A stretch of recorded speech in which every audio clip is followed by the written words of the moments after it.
Graça e paz. Sejam todos bem-vindos a mais um vídeo do canal Crescer na Graça. Vamos juntos?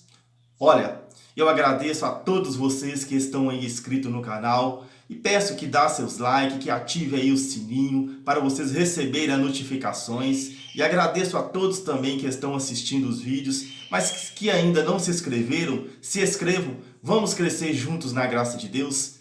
Olha o tema de hoje. Está consumado. Quem disse esta frase? Está consumado. Vamos ver dentro da Bíblia? João, capítulo 19, no versículo 30. Leia comigo, João 19, 30. Aqui diz assim: Quando Jesus tomou o vinagre, disse, está consumado, e inclinando a cabeça, entregou o Espírito. Então, Jesus ali na cruz, na hora de morrer, quando ele está para entregar o Espírito a Deus, ao Pai, ele então diz esta frase: está consumado. Eu fui então procurar pesquisar, o significado dessa frase, porque a gente tem que ler a Bíblia, mas procurar entender, porque ela não foi escrita, não foi falada por pessoas aqui do Brasil, foi falada por pessoas judeus. Jesus era um judeu. Eu fui pesquisar então, lá no hebraico, o significado da palavra, da frase, está consumado, que quer dizer tetelestai, título de dívida paga. Então, ali naquele momento, Jesus estava querendo dizer, toda dívida que era consistente de ordenâncias, estatutos, preceitos, era um total de 613 mandamentos que era colocada contra os judeus, para os judeus praticar. Tudo aquilo, ele está querendo dizer, está pago. Tudo que vocês deviam, tudo que vocês não conseguiam pagar, que vocês não conseguiam fazer, eu comprei as suas dívidas, eu paguei. Título de dívida paga, tetelestai, está consumado. É o que Jesus disse ali. Aí dá pra gente entender. Vamos lá em Mateus, no capítulo de número 5, no versículo de número 27, no versículo 17. Mateus 5,17. Aí dá pra gente entender o que está acontecendo. Olha, nós vamos estar lendo agora aqui em Mateus 5,17, no ano 30, como nós tivemos esse estudo maravilhoso, esse último nosso estudo que deixou bem claro, a gente respeitando o momento da fala e respeitando o tempo da escrita. Jesus aqui em Mateus 5,17, por volta do ano 30, ele diz assim, olha: Não penseis que eu vim revogar a lei ou os profetas. Eu não vim revogá-los. A palavra revogar é o mesmo que anular, é o mesmo que cancelar, é o mesmo que colocar um ponto final. É isso que ele está querendo dizer. Não penseis que eu vim revogar, anular, colocar um ponto final na lei ou nos profetas. Eu não vim revogá-los, mas dar-lhes um pleno cumprimento. Aí as coisas vão se encaixando. Jesus no ano 30 diz que não veio revogar a lei, mas ele veio dar um pleno cumprimento. E ele falhou? Ele não conseguiu dar um pleno cumprimento? Ele não cumpriu toda a obra? Sim, cumpriu tudo que estava escrito na lei para cumprir, que os homens, que os judeus não conseguiam, ele cumpriu de uma forma perfeita. Ele fez o que o Pai pediu, que o Pai enviou ele exatamente para isso, para cumprir toda a lei de Moisés. E ele então em Mateus 5,17 ele diz, eu não vim para abolir, para acabar com a lei, aqui, agora, neste momento, no ano 30. Eu vim para cumprir. Faltava 3 anos. Quando então passam-se 3 anos, lá na cruz, aonde que ele diz, como nós acabamos de ler aqui em João, capítulo 19, leia de novo, olha, João, capítulo 19, no versículo 30.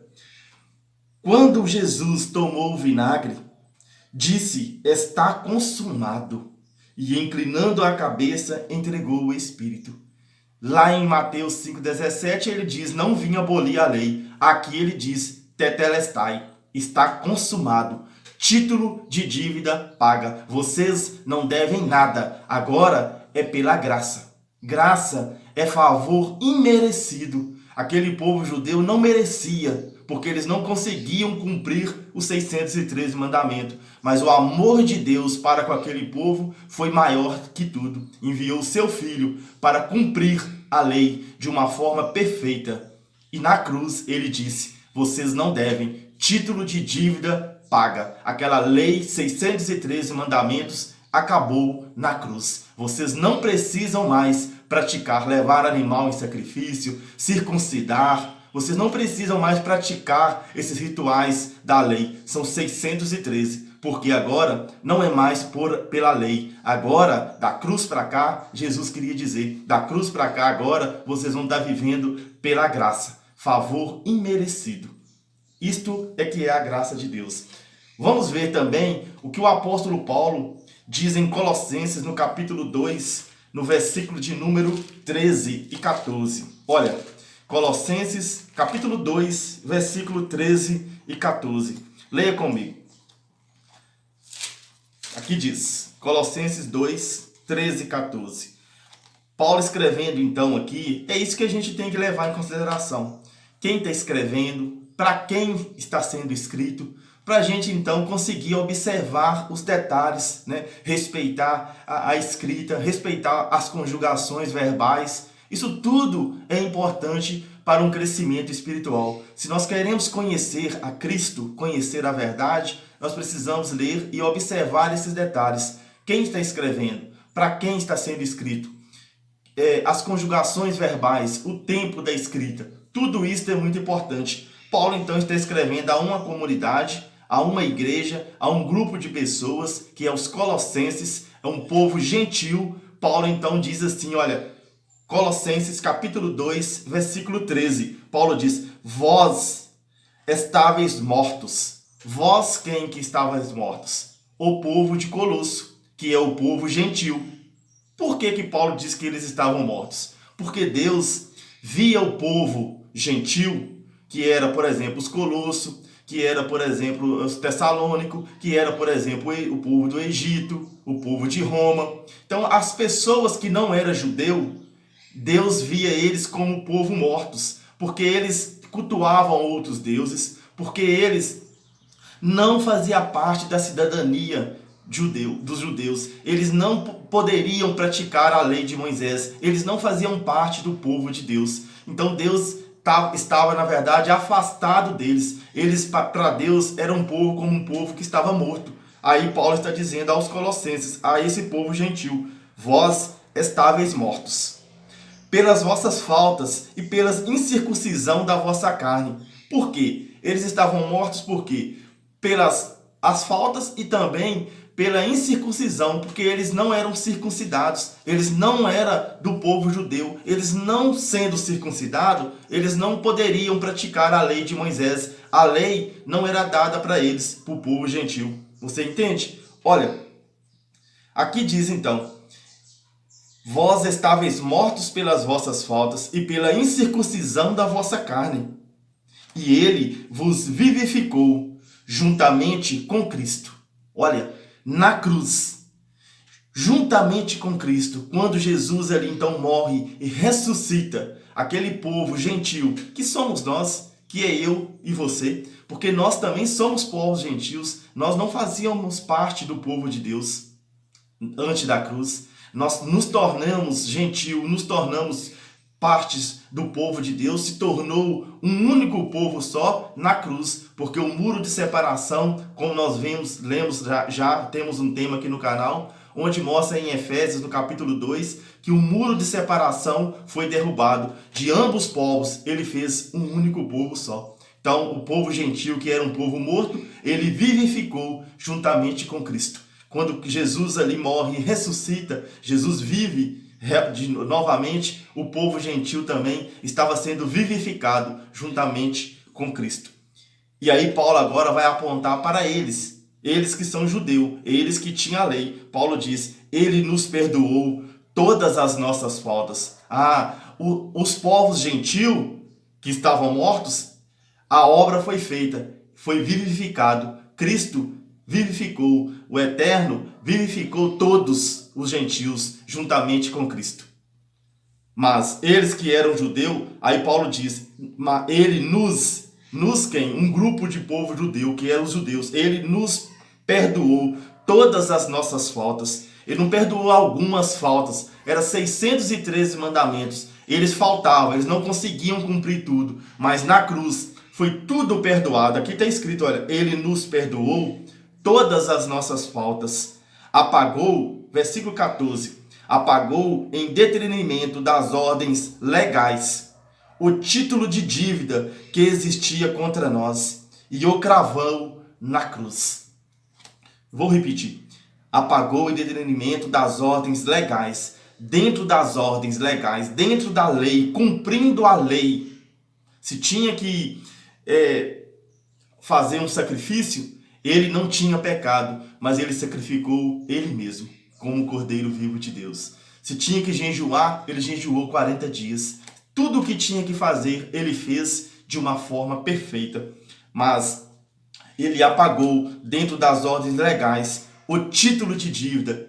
O que é esse título? É a lei. Os 613 mandamentos foi apagado. Olha, ele apagou o título de dívida que existia contra nós, porque a lei era contra o povo judeu. A lei não era contra o povo de Colosso. Aqui entra a conjugação verbal. Paulo diz, vós estáveis mortos. Vós quem? Vós gentios. Paulo agora volta para eles, para o povo judeu. Ele nos perdoou, porque o povo judeu é que tinha uma lei que condenava eles. Se eles não fizessem, eles eram apedrejados, eles eram condenados à morte. Se o pecado não fosse para a morte, eles tinham que ofertar sacrifícios pelo perdão do pecado. Então, tudo isso, ele que era contra nós, ele o suprimiu, cravando-o na cruz. Ele juntou todo aquele título de dívida e cravou lá na cruz. É o que Cristo estava fazendo ali, perdoando todas as faltas dos judeus, juntando todo aquele título de dívida, 613 mandamentos. Nós precisamos conhecer alguns desses mandamentos, pois ele juntou tudo e cravou lá na cruz. Ali ele estava então colocando um ponto final na lei. Por isso que o tema de hoje eu trago, está consumado, porque na cruz a obra ficou realizada, ficou pronta. Aí sim, dá para a gente entender Romanos 10:4, quando Paulo diz, olha, vamos ler Romanos, para a gente estar encerrando, Romanos, capítulo de número 10, versículo 4. Olha o que o apóstolo Paulo diz, está sendo repetido às vezes esse versículo, mas isso tem que entrar na nossa mente. O Espírito Santo está fazendo com que o povo ouve a verdade do Evangelho e entende. Tudo isso é pelo Espírito Santo. O ouvir e o entender vem dele. Romanos, capítulo de número 10, versículo 4. Paulo diz, porque o fim da lei é Cristo, para a justificação de todo o que crer. A lei encerrou em Cristo. O fim da lei é Cristo. Está consumado. Tetelestai. Título de dívida paga. Vocês estão livres. O povo judeu foram perdoados de todos aqueles 600 mandamentos. E o povo gentil foi reconciliado com Deus.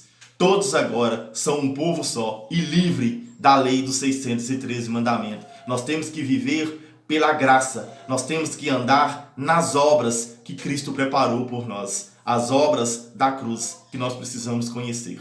Vamos crescer juntos. Um grande abraço do seu irmão Aldair. Ficam todos aí na paz, graça e paz.